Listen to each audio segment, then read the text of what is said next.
एक गांव में रवि किशोर नाम का एक गरीब किसान रहता था। उसका एक ही बेटा था जिसका नाम किशन था। रवि किशोर अपने बेटे को पढ़ा लिखा कर एक साइंटिस्ट बनाना चाहता था ताकि वो देश का नाम रोशन कर सके। इसलिए वो अपने बेटे को पढ़ने के लिए शहर भेज देता है।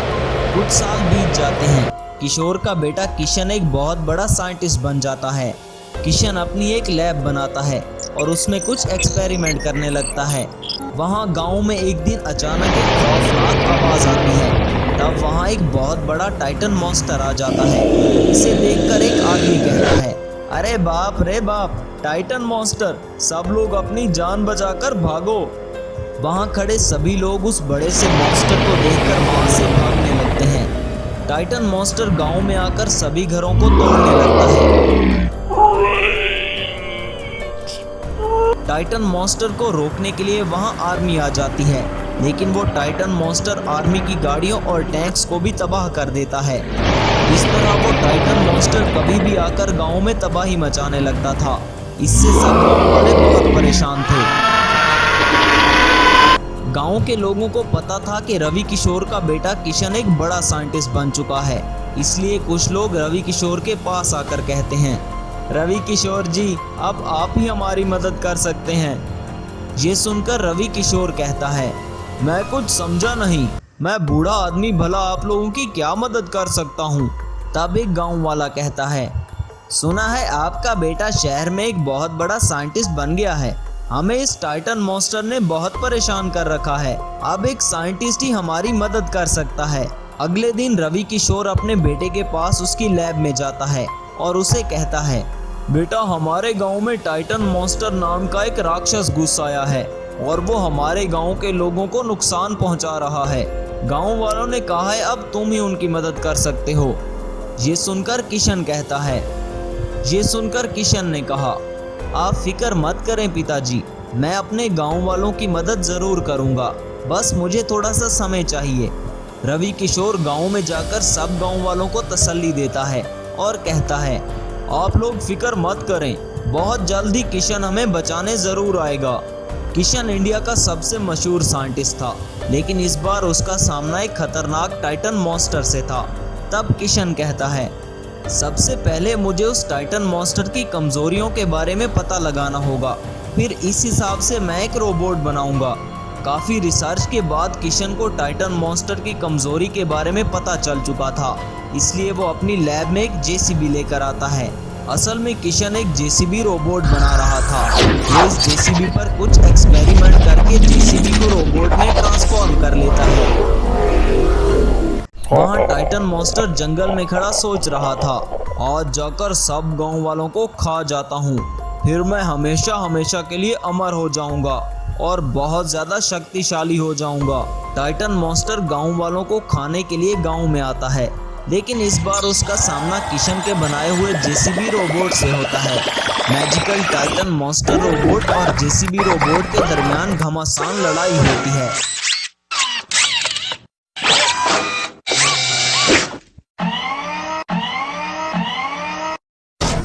आखिर में JCB robot Titan monster robot को खत्म कर देता है।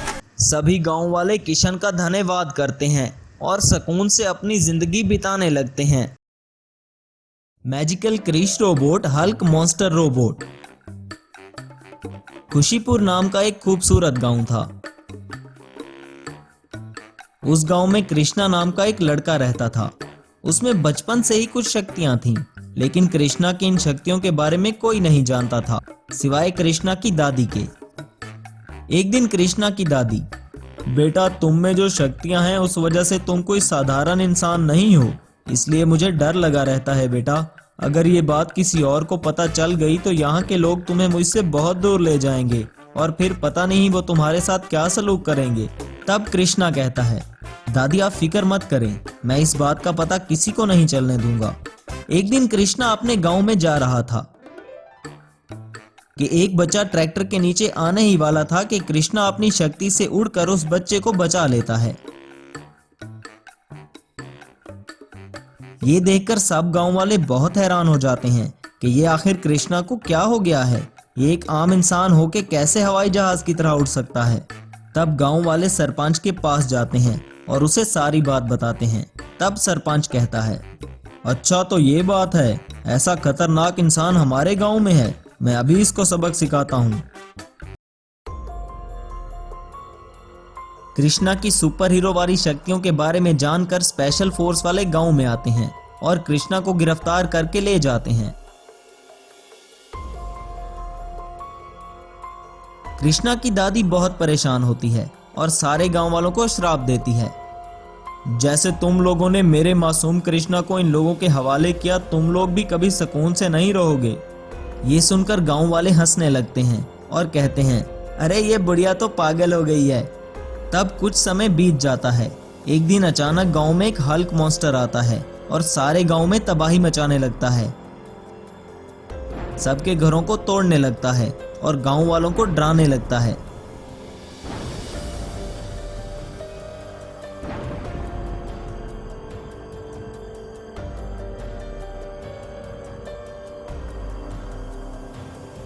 हल्क मॉन्स्टर को रोकने के लिए स्पेशल फोर्स वहां पर टैंक और हेलीकॉप्टर भेजती है, लेकिन वो राक्षस स्पेशल फोर्स की गाड़ियों और टैंक्स को तबाह कर देता है।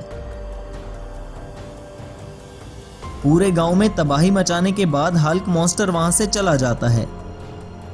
तब स्पेशल फोर्स का एक ऑफिसर कहता है, अरे ये क्या भौचाल आ गया इस गांव में, कुछ समझ नहीं आ रहा, इस राक्षस को कैसे खत्म किया जाए। तब गांव का एक आदमी उस ऑफिसर को बताता है, इस गांव की एक औरत ने सारे गांव वालों को श्राप दिया है, इस वजह से ये मुसीबत गांव में आई है।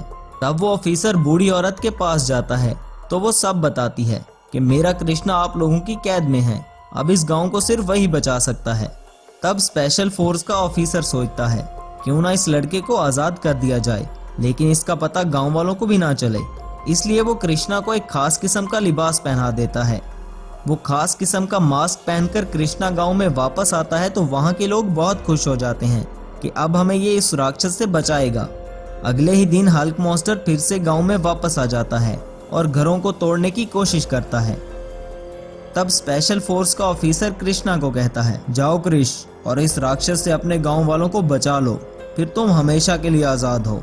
इससे पहले कि वो हल्क मॉन्स्टर गांव में और तबाही मचाता, क्रिश उसके सामने आ जाता है।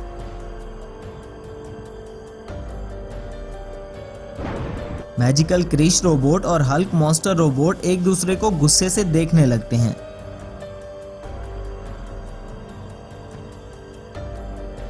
फिर उन दोनों में लड़ाई शुरू हो जाती है।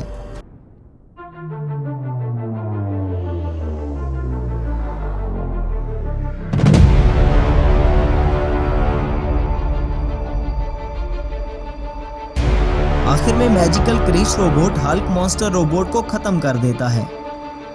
ये देखकर सभी गांव वाले बहुत खुश होते हैं और क्रिश की प्रशंसा करते हैं।